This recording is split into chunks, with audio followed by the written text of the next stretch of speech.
আমাদের ভালো লাগাতে সকলকে অনেক অনেক অনেক স্বাগত জানিয়ে আমার আজকের গল্প আরম্ভ করছি। আজকের গল্প তৃপ্তিটুকু। গল্পটি তাহলে শুরু করি। বেশ জোরে গলাটা চেপে ধরলাম রূপসার। ওর টানা টানা বড় পাতাওয়ালা সুন্দর চোখ দুটো ঠিকরে বেরিয়ে আসছিল যেন। ও সামনে হাত দুটো ছুঁড়ছিল আমার মুখের নাগাল পাওয়ার জন্য। একটুর জন্য ওর নেইল পালিশ পরা নিখুঁত করে কাটা নখের আঁচড় লেগে গেল আমার গালে। জ্বালা করে উঠল। রাগে বুড়ো আঙুল দুটো আরও চেপে বসালাম ওর গলায়। ওর লাল কমলা লেবুর মতো ঠোঁট যেখানে, একটু আগেই আমি আমার ঠোঁট ছুঁয়েছিলাম, সেটার লিপস্টিক চড়িয়ে গিয়ে গালটা অল্প হাঁ হয়ে গেল। বিস্ফোরিত চোখের কোণ বেয়ে গড়িয়ে পড়ল কাজল মাখা কালো জল। স্থির হয়ে গেল রূপসা। মনের মধ্যে রাগটা এতক্ষণে শান্ত। রূপসার পাশে বসে কিছুক্ষণ ভাবলাম। শেষ পর্যন্ত রূপসাকে মেরেই ফেললাম আমি। মেয়েটা এখানে আর একটা মেয়ের সাথে এই ফ্ল্যাট ভাড়া করে কোম্পানিতে চাকরি করত। আমাকে বিশেষ এখানে আসতে দিত না। বাইরে দেখা করেছি অনেকবার, কিন্তু আমি জানতাম রবিবার করে অন্য মেয়েটা থাকে না, তাই আজ জোর করেই এসেছিলাম আমি।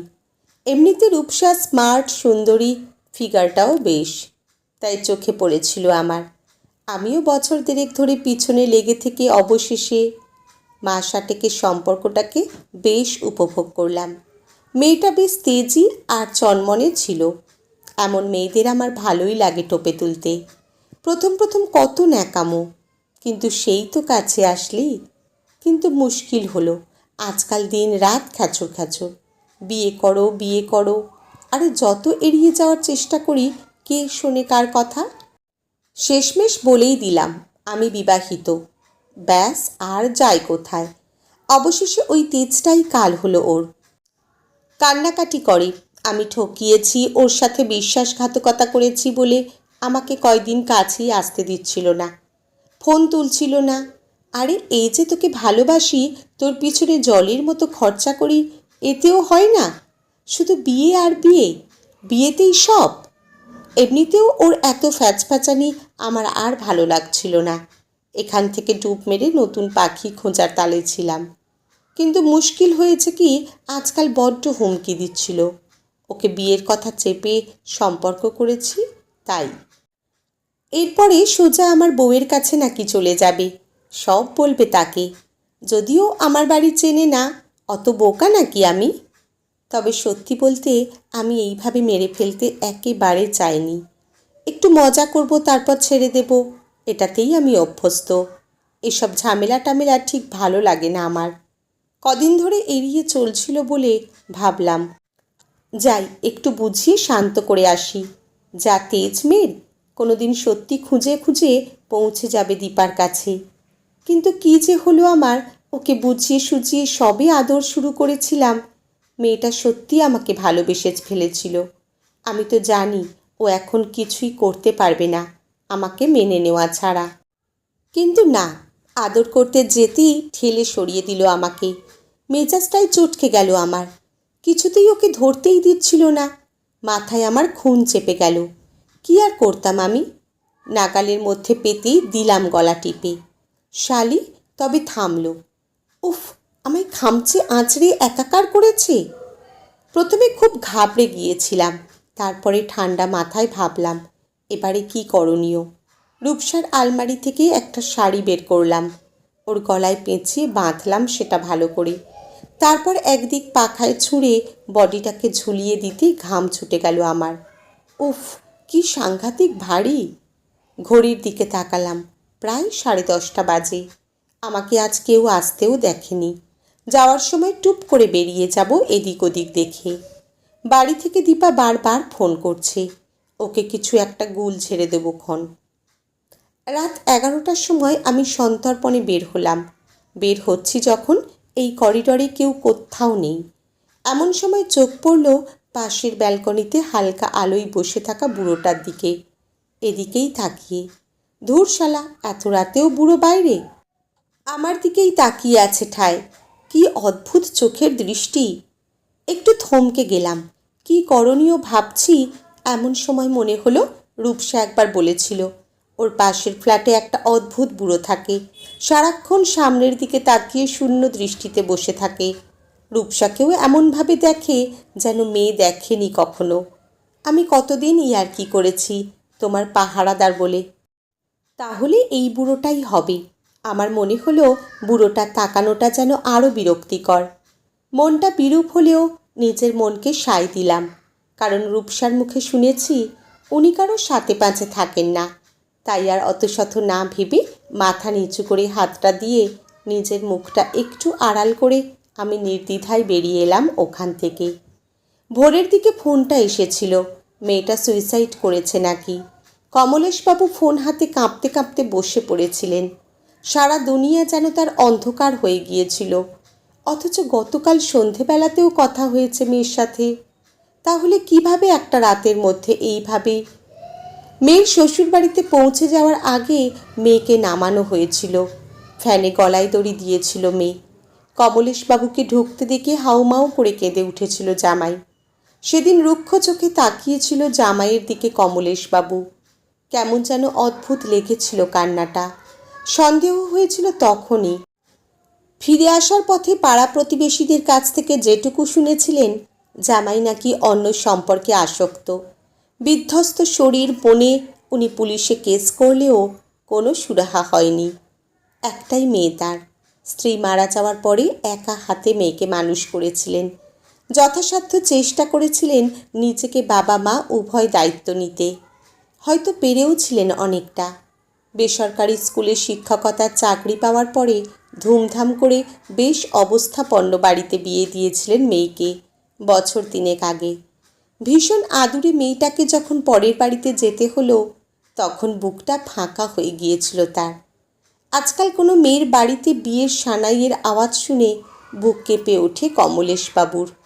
আপনা আপনি বলে ওঠেন, ভালো থাকুক, ভালো থাকুক মেয়েটা। ফুলের মতো করে মানুষ করার পরে মেয়েদের বিয়ে হয়ে গেলে পরবর্তী জীবনে ভালো থাকা মন্দ থাকার অনেকটা নির্ভর করে তার স্বামী মানুষটার উপরে। যার ভাগ্যে ভালো মানুষ জুটল সে সুখী, আর যার ভাগ্য তার মেয়ের মতো তার পরিণতি শেষ পর্যন্ত এমনটাই হয় হয়তো। অথচ মেয়েটা তার সুইসাইড করবে এত ঠুনকো মনের নয়। তিনি নিশ্চিত জানেন, নিজের মেয়েকে যখন শ্বশুরবাড়ি থেকে মেরে গলায় দড়ি দিয়ে সুইসাইড বলে ঝুলিয়ে দিল, সেদিন তিনি বুঝলেও কাউকে বোঝাতে পারেননি। পোস্টমর্টেম রিপোর্টটাও কেমন যেন ওদের মনোমতো হলো। কমলেশবাবু জাস্ট দাঁড়িয়ে দাঁড়িয়ে দেখলেন। ওরা কেমন হেসে হেসে চলে গেল তার পাশ কাটিয়ে। জীবনটা তার সেই দিনই থেমে গিয়েছিল, স্তব্ধ হয়ে গিয়েছিল তার জীবনের গতি। এখন শোনেন, ওই ছেলে আবারও বিয়ে করেছে, ভালোই আছে। মাঝখান থেকে তার মেয়েটা, এটা ভাবলেই ভিতরটা তার জ্বলে পুড়ে ছারখার হয়ে যায়। নিজের কিছু না করতে পারা যন্ত্রণা তাকে কুড়ে কুড়ে খায় প্রতিনিয়ত। কমলেশবাবু এই ফ্ল্যাটে এসেছেন বছর 5 হলো। সাতকুলে তার আর কেউ নেই, চুপচাপ থাকেন। সবাই তাকে ভাবেন তিনি কিছুই বোঝেন না। আসলে উনি কারোর সাথে পাঁচে থাকতে চান না। আত্মীয় স্বজনদের আহা ওহু থেকে দূরে থাকতে এতদিন তিনি স্বেচ্ছা অবসর নিয়ে নিজেকে ফ্ল্যাট বন্দি করেছেন। বিশেষ অসুবিধা না হলে তিনি বের হন না। এই জীবনের আর কিছুই ভালো লাগে না তার। এই জীবন থেকে শুধু তার মুক্তির অপেক্ষা। একটা কাজের মেয়ে বাজার ঘাট রান্না সব করে। আজ সকালে ঘুম থেকে উঠে বাইরে ব্যালকনিতে এসে দেখলেন ফ্ল্যাটে পুলিশের আনাগোনা। পাশের ফ্ল্যাটের তার মেয়ের বয়সী মেয়েটা নাকি সুইসাইড করেছে। সারা রাত ঘুমাতে পারেনি। ইস, রূপসার ফোনটা আনতে কি করে ভুলে গেলাম। ওখানে আমার নাম্বার পাবে যে। ধুর, এত কাঁচা কাজ কেউ করে? সকাল হতে না হতে নিজেই গেলাম রূপসার ফ্ল্যাটের দিকে। ওই যে বলে না কৌতূহল, কি হলো সেটা জানার কৌতূহল হচ্ছিল খুব। এতক্ষণে নিশ্চয়ই কেউ খবর পায়নি। একবার গিয়ে যদি ফোনটা নিয়ে আসতে পারি। আসলে নিজেকে সামলাতে পারছিলাম না। মাঝপথেই পুলিশের ফোন। অন্য মেয়েটা সকালে এসে দরজা খুলেই চেঁচিয়ে ওঠে। ভালো মানুষের মতো আমিও পুলিশের কাছ থেকে রূপসার সুইসাইড করার কথা শুনে আঁতকে উঠলাম। আমাকে ডেকেছে। আমি ঘটনাস্থলে নির্দোষের মতো মুখ করে থাকলাম।